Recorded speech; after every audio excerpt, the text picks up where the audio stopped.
देखिए आज हम आपकी इंग्लिश स्पोकन की क्लास शुरू करने जा रहे हैं और किसी भी लैंग्वेज को सीखने के लिए पहले उसका बेस का मालूम होना ज़रूरी है। ओके, बेस का मालूम होने के लिए सबसे पहले हमें ये मालूम होना चाहिए कि आखिर इंग्लिश है क्या और इंग्लिश में अल्फ़ाबेट्स कितने होते हैं, वॉवेल्स कितने होते हैं, कॉन्सोनेंट कितने होते हैं। तो आज से हम स्टार्ट करेंगे आपकी इंग्लिश स्पोकन और सबसे पहले जो आता है अल्फ़ाबेट। क्या आता है? अल्फ़ाबेट। इंग्लिश में टोटल अल्फ़ाबेट्स होते हैं 26। अल्फ़ाबेट मींस अक्षर, ABCD EFGHIJKL Z तक आपने सभी ने पढ़ा है। तो ये जो अल्फ़ाबेट्स होते हैं ये होते हैं 26। कितने होते हैं? 26। इसमें से नंबर सेकंड पर जो आता है वो आता है वोवेल। 26 में से वोवेल होते हैं 5। कितने होते हैं? 5। और वो कौन कौन से होते हैं?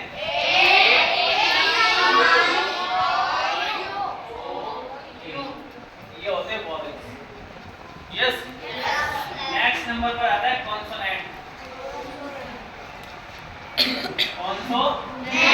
कॉन्सोनेंट बाकी के जो 5 निकालकर 26 में से जो 21 बचते हैं वो होते हैं आपके कॉन्सोनेंट। ओके,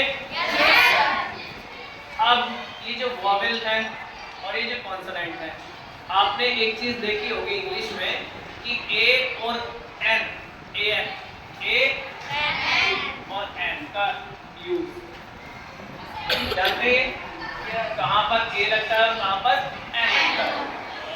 अगर कोई भी वर्ड आपका ए से, ई से, आई से, ओ से या यू से शुरू होता है, वोवेल से शुरू होता है, तो वहां पर हम एन लगाते हैं। जैसे this is an egg, this is an apple, this is an ox, इस तरीके से। और अगर कोई भी वर्ड कॉन्सोनेंट से शुरू होता है, बी से, सी से, टी से, एफ से, जी एच, कॉन्सोनेंट से अगर कोई भी शुरू होता है वहां पर लगता है ए। आगे समझे? तो ये है आपका जो बेसिक है हमारा, ठीक है। तो सबसे पहले तो होता है लेटर, सबसे छोटी इकाई जो होती है इंग्लिश में वो कहलाती है लेटर, वर्ड बोलते हैं जिसे। उसके बाद में आता है वर्ड, कोई भी एक वर्ड इससे बड़ा क्या होगा? वर्ड, शब्द। ये तो हो गया सिंगल लेटर, ABCD, ये तो हो गया लेटर। वर्ड हो सकता है जैसे प्ले मींस खेलना होता है, प्ले, कुक, रीड, राइट, ये होते हैं आपके वर्ड। इसके बाद में इससे बड़ा जो होता है वो होता है सेंटेंस। क्या होता है? सेंटेंस कोई भी वर्ड्स का ऐसा ग्रुप जिसका कोई ना कोई अर्थ निकलता है उसे हम सेंटेंस बोलते हैं। क्या बोलते हैं? सेंटेंस बोलते हैं। ओके, सेंटेंस के बाद में आती है आपकी स्पीच। सेंटेंस के बाद में क्या आती है? स्पीच मींस बोलना, स्पीच, ठीक है। तो ये जो हमारा बेस है वो हमारा जो इंग्लिश स्पोकन है, हमारा जो इंग्लिश बोलना है, वो जो उसका जो आधार है, उसका जो सिस्टम है वो इस पर डिपेंड करता है। सबसे पहले लेटर आपके बारे में आपको जानकारी होनी चाहिए, लेटर के बारे में, उसके बारे में वर्ड्स के बारे में जानकारी होनी चाहिए, उसके बारे में आपको सेंटेंस बनाना आना चाहिए, तब जाकर आप स्पीच कर पाते हैं, तब आप जाकर आप बोल पाते हो। तो इंग्लिश सीखने के लिए सबसे ज़्यादा ज़रूरी हमें इस चीज़ को समझना है कि हमारे इंग्लिश में अल्फ़ाबेट्स कितने होते हैं, वोवेल्स कितने होते हैं, कॉन्सोनेंट कौन से होते हैं। वोवेल्स अगर आ गया है, वोवेल से अगर कोई वर्ड शुरू हो गया है तो हम उसमें ए लगाएं या एन लगाएं, ठीक है। कॉन्सोनेंट से शुरू होता है तो हम ए लगाना है। इसी तरीके से अगर हमें अब ये हमें मालूम हो जाए कि सबसे पहले लेटर के बारे में जानकारी हो गई, ठीक है। अब उससे हम आगे बढ़े, हमें आगे शब्द बनाने हैं, ठीक है। अभी तक तो हमें ABCD याद थी, उसके बाद में हमें क्या है? हमें आगे शब्द बनाने।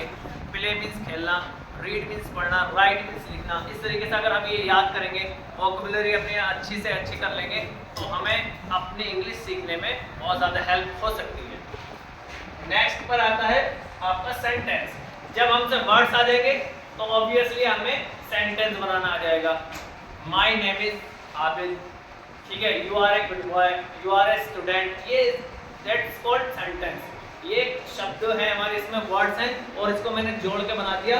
जैसे ही इज अ स्टूडेंट, देखिए ये जो अलग अलग है ना, ये सभी वर्ड्स हैं, ये वर्ड्स हैं, इनको मैंने एक तरीके से सिस्टम से लगा दिया, ये बन गया सेंटेंस। क्या बन गए? सेंटेंस बन गया। तो इस तरीके से हमें इसके बारे में मालूम होना चाहिए। और सेंटेंस की डेफिनेशन आपको सभी को आनी चाहिए। A group of words, a group of words which make a complete sense is called a sentence. शब्दों का ऐसा समूह जिसका कोई ना कोई अर्थ निकलता है, उसे हम सेंटेंस बोलते हैं। ओके?